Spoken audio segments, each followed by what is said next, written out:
মারা গেছে মানুষ, ডাক্তার নাই। দুবাই প্রবাসী আবুল বাশার পরিবার পরিজনের কাছে ফিরে আসার স্বপ্ন নিয়ে গতকাল সকাল 8:40 এমিরেটস এয়ারলাইন্সে করে অবতরণ করেছিলেন ঢাকার হযরত শাহজালাল আন্তর্জাতিক বিমানবন্দরে। কিন্তু কে জানত এই যাত্রাই হবে তার জীবনের শেষ যাত্রা। সামাজিক মাধ্যমে ছড়িয়ে পড়া ভিডিওতে দেখা যায় আবুল বাশার একপাশে ব্যাগ রেখে বিমানবন্দরের একটি চেয়ারে বসেছিলেন। অনেকেই ভেবেছিলেন তিনি হয়তো ক্লান্তিতে একটু ঘুমোচ্ছেন, কিন্তু হঠাৎ করেই দেখা যায় তিনি বসা অবস্থায় হেলে পড়ছেন। তখন আশপাশের অন্য প্রবাসীরা দৌড়ে আসেন তার কাছে। প্রথমে কেউই বুঝে উঠতে পারছিলেন না কি ঘটছে। কেউ তাকে ধরে দাঁড় করাতে চাইছিলেন, কেউ বাতাস করছিলেন। এ সময় তারা তার গায়ের শার্টও খুলে দেন। কিন্তু দুঃখজনক হলেও সত্য, ঢাকার মতো একটি আন্তর্জাতিক বিমানবন্দরে তখনও কোনো ডাক্তার, কোনো মেডিকেল টিম এসে পৌঁছায়নি। একজন প্রবাসী প্রাণপণ চেষ্টা চালিয়ে যান তাকে সিপিআর দিতে। আরও 2-3 জন মানুষ তাকে সাহায্য করতে থাকেন। ভিডিওতে শোনা যাচ্ছিল তাদের আর্তনাদ। বিমানবন্দরের কোনো লোক আসতেছে না কেন? একটা ডাক্তারও নাই? মানুষের জীবনের কি কোনো দাম নাই? তখনও আবুল বাশার বেঁচে ছিলেন, নিঃশ্বাসটুকু চলছিল। সবাই একসাথে তাকে বাতাস দিচ্ছিলেন, বুক চাপড়ে তাকে বাঁচানোর চেষ্টা করছিলেন। কিন্তু দীর্ঘ সময় কোনো চিকিৎসক বা কর্তৃপক্ষের কাউকে পাওয়া গেল না। অবশেষে অনেকক্ষণ পর ডাক্তার এসে পৌঁছান, কিন্তু তখন অনেক দেরি হয়ে গেছে। আবুল বাশার নিথর হয়ে গেছেন, আর কখনো চোখ খুললেন না।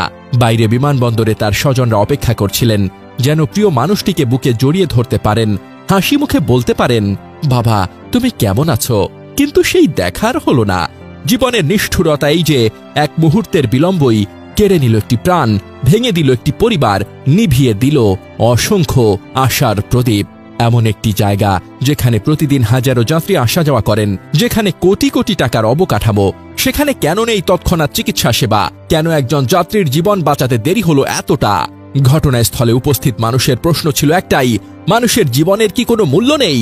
বিমানবন্দরের মতো জায়গায় একজন ডাক্তারের উপস্থিতি থাকাটা কি অতটা কঠিন? এই প্রশ্নের উত্তর হয়তো কর্তৃপক্ষ দিবে না, কিন্তু এক তরতাজা প্রাণ চলে যাওয়ার পর পুরো সমাজ আবারও টের পেল অবহেলা আর গাফিলতির কাছে আমরা কতটা অসহায়। তবে অমানবিক এই শূন্যতার মাঝেও মানবিকতার এক বিরল দৃষ্টান্ত দেখিয়েছেন কয়েকজন প্রবাসী ভাই। তারা প্রাণপণ চেষ্টা করেছেন আবুল বাশারকে বাঁচানোর।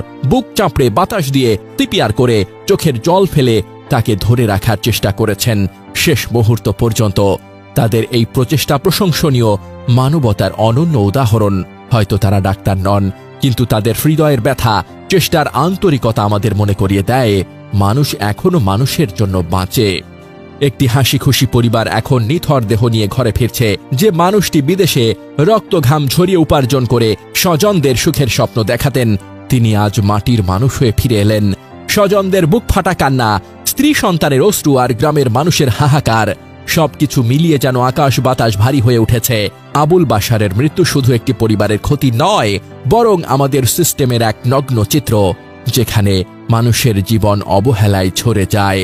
জীবন কতটা অদ্ভুত! আবুল বাশার দুবাইয়ের চাকরি করে পরিবারের জন্য টাকা পাঠাতেন, স্বপ্ন দেখতেন বাংলাদেশে ফিরে সুখের জীবন যাপনের। কিন্তু ফিরতেই অকস্মাৎ মৃত্যু তাকে ছিনিয়ে নিল। বাইরে অপেক্ষমান স্বজনেরা এখন শোকে মুহ্যমান। এই ঘটনা আমাদের শেখায় যে জীবনের কোনো গ্যারান্টি নেই। আমরা সকলে প্রবাসীদের প্রতি আরো সচেতন হই, বিমানবন্দরগুলোতে মেডিকেল সুবিধা বাড়াই এবং মানবতা হারিয়ে ফেলব না। আবুল বাশারের আত্মার শান্তি কামনা করি। এই ঘটনা শুধু একটি খবর নয়, এটি একটি সতর্কবার্তা। আসুন আমরা সকলে এর থেকে শিক্ষা নেই এবং সমাজকে আরো মানবিক করি।